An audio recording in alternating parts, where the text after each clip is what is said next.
So first thing you want to do is make your armature. Apply it to a piece of wood, make a hot box, and stick your oil-based clay inside of it. Then once it gets soft, you're going to take your oil-based clay and you're going to apply it to the feet. And you're going to work your way up the sculpture. I do this liberally because the puppet is actually going to be a pretty large puppet, so I need to use a lot of clay here.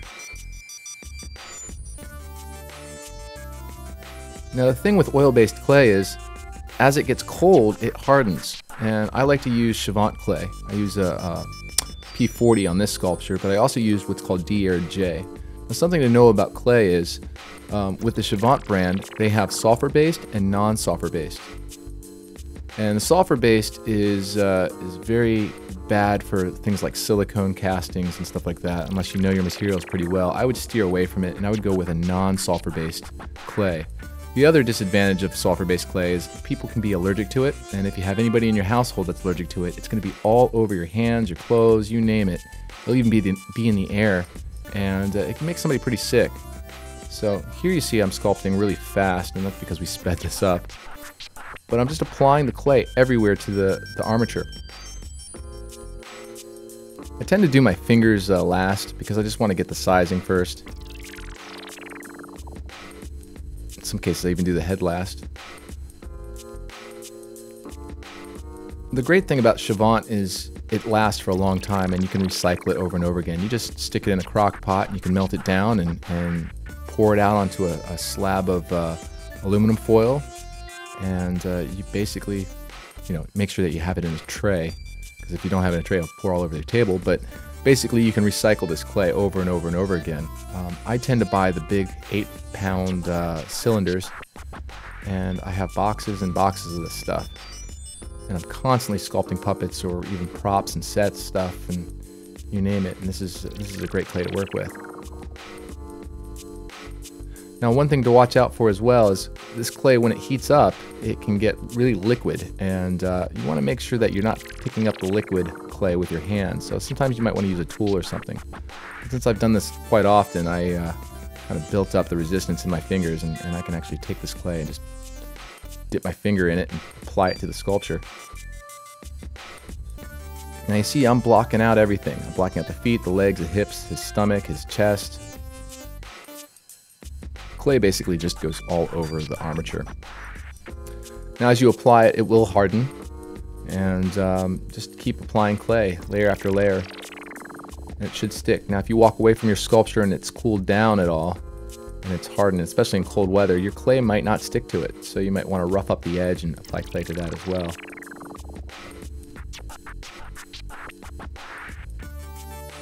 Now this was shot over hours and hours and hours of sculpting, and the first initial stage, just putting the clay on, can take a few hours. This took me about 2 hours to do, just to get this stuff on here.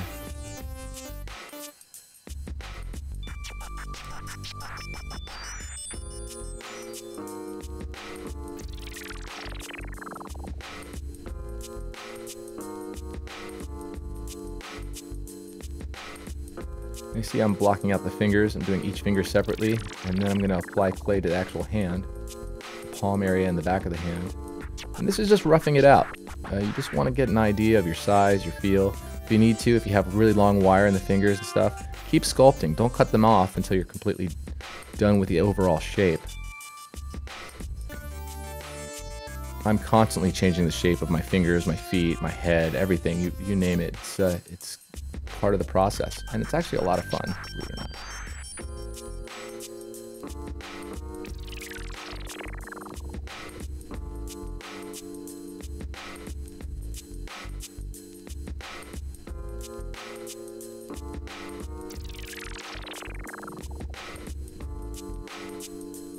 Now he's really starting to take shape. Now I'm going to be peeling away some clay using a Kemper tool. I use a medium-sized wire 2-halved Kemper tool. You can also use smaller loops, and you can also use dental tools to pull away the clay. And this is to get the overall shape. I also use a torch. I've used dental torches and butane torches in the past. Right now I'm using a butane torch here. and a dental tool with a pick on it, metal pick. And I'm applying clay and melting it so I can actually shape in the holes, get rid of some of these holes and get some detail into them a little bit. Once I've gotten all this smoothed out detail, meaning he's smoothed out, he has his shape and everything, I'm going to start peeling away very lightly at the sculpture and start giving him some minor details and some smoothing and some edging and circular shapes. You can see that I've kind of deviated from the sculpture's original shape with the head. He's actually got a rounded head compared to the square head. This was just an artistic choice. Next, I'm going to be smoothing out using the same Kemper tool, but what I do is I lightly pull over top of the clay, and I'm just edging down the tool marks. See, I'm doing the shoulder here, and it's all about touch here. You don't want to push too hard. It's kind of just raking over it very softly, and the Kemper tool has a smooth edge to it, so it allows you to smooth the clay out and all the little marks that are left from peeling the original clay away. This takes a long time, so be patient. It's not going to happen right away. It might take you an hour, 2 hours, 3 hours, 5 hours, depending on the size of the sculpture.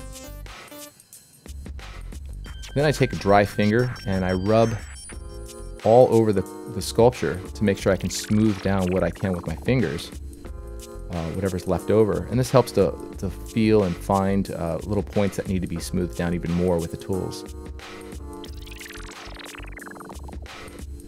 Then I dip a finger in water, and this is just tap water, regular tap water, and I rub it over the sculpture. This helps to clean away any excess clay that might be there, also to help rub and lubricate while you're rubbing so you don't hurt your fingers too much. This is a long process as well, but it also ensures that you get the smoothest sculpture that you can possibly get. Then I pour in some baby oil into a separate cup, and I'm going to apply this all over the sculpture. Now, I've smoothed twice, and now I'm smoothing even more using this oil, baby oil, and I just apply with a brush all over the sculpture, and this helps to remove even more marks and also kind of eats away at the clay and smooths it even further. Don't use too much, it'll make a puddle. And here I'm actually smoothing the clay after it's dried from the oil. Using a dry finger, and I'm just rubbing down any excess spots. I actually start adding fine detail after that stage, and I'll be doing the eyes, the hips, the feet, you name it.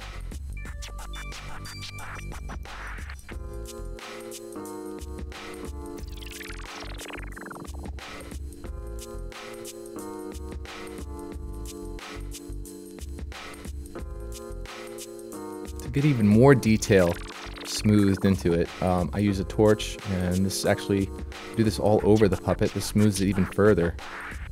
It is a long process, but you just got to be patient. Now here's a quick trick.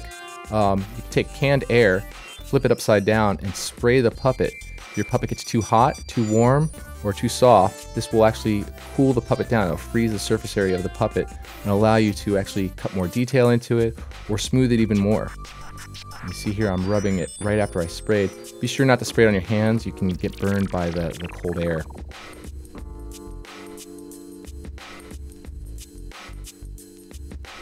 And after this, I hit it one more time with a torch.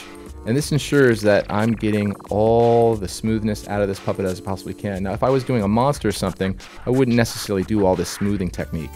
It would usually just be really rough, and I'd hit the torch once with it, maybe. Now I take crystal clear once I'm happy with my sculpture, and I douse it with a light layer of spray. Now this seals up your puppet.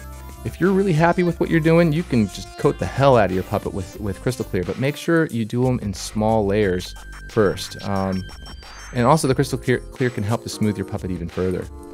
Now, once you're done, you're going to move on to the molding stage for casting it in latex. Check out our next tutorial. It's sculpting tutorial number 3, and we hope that you enjoyed this tutorial. Please feel free to go to stopmotionmagazine.com and download our bi-monthly magazine and PDF, and subscribe to the magazine as well, and subscribe to this YouTube channel. We hope that you enjoyed what you've seen, and hope to see you soon.